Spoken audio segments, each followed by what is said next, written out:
Hey, it's Hazy Tarot here, and I'm going to do a tarot card reading for Aquarius for the month of April. Now, I like to do a 4-card tarot reading, so that's 1 card for each week, but I give you the opportunity to make it a bit more personalised by drawing a 5th card for you. But all you have to do with that is just subscribe and like the video, just comment asking for another card, and I will draw it and explain what it means to you in the comments.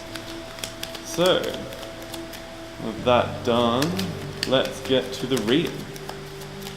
So I'll just split the cards into 3 piles and go from there.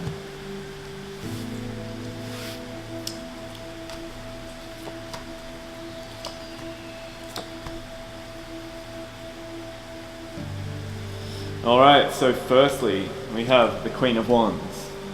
So,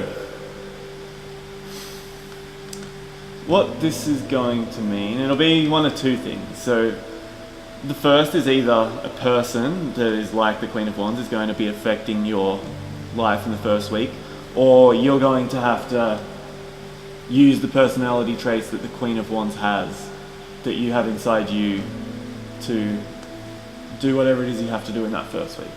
So, the Queen of Wands, people like this are very passionate, they're very strong-willed, they're quite temperamental, like they'll act very impulsively, and that can be a good and a bad thing, because obviously they're living their life just fully and completely and just passionately, but it also can have downsides, because these people have a tendency to not sort of think things through and sort of just say whatever comes into their heads rather than just actually thinking about it and saying like the smartest thing or the best thing, or just sort of keeping quiet in those sort of situations where you need to keep quiet. So in that first week, you're going to have to sort of act a bit more like that, or someone like that is going to play a big part in your life. So moving on to this second week, we've got the World card. Now, obviously this is, well, not obviously, but this is one of the best cards in the deck to get generally. It means it can mean worldly travel, so if you have been thinking of a trip lately, then that second week is the time to really sort of get into thinking about that.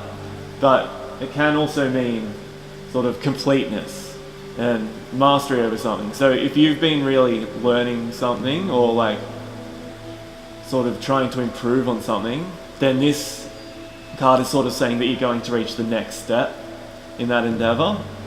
So if you aren't really working on something, then obviously it's going to be a good time to start. But this card is going to say try and improve on what you already have, because it's the perfect time to actually get to the next level. In the third week, we have the 7 of Wands. So as we see, we've got the man fighting on top of a cliff against people down below who are outnumber him.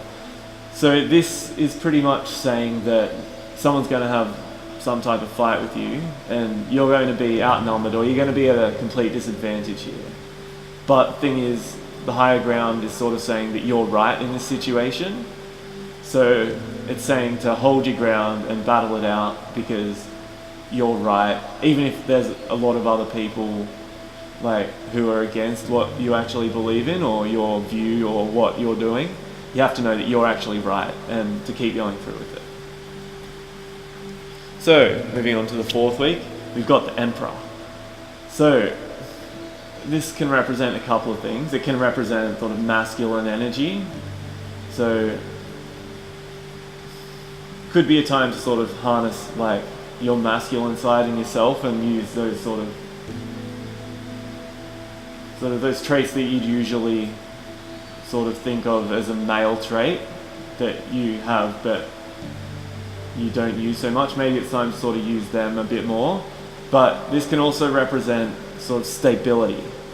So, and like a strong foundation. So if you're starting something new, then this is a sign that you really have to focus on the foundations of that and the beginning, and make sure all of the base of it is strong before moving ahead too far. Get all the basics right before you actually continue on further than that, because if you don't have the base right, then Like a house, if you don't have the base right, then it's just gonna fall down because it's not good to be built on that. So also, if you've sort of in the middle of something that you've been working on, it's probably a good time to go back and check those foundations that you built at the start, just to make sure everything is actually still okay there. So that's it for those 4 cards. If you want the 5th card, then just like the video, subscribe, and just comment asking for that video down below, and I'll happily draw one for you and explain what it means. Thank you for watching.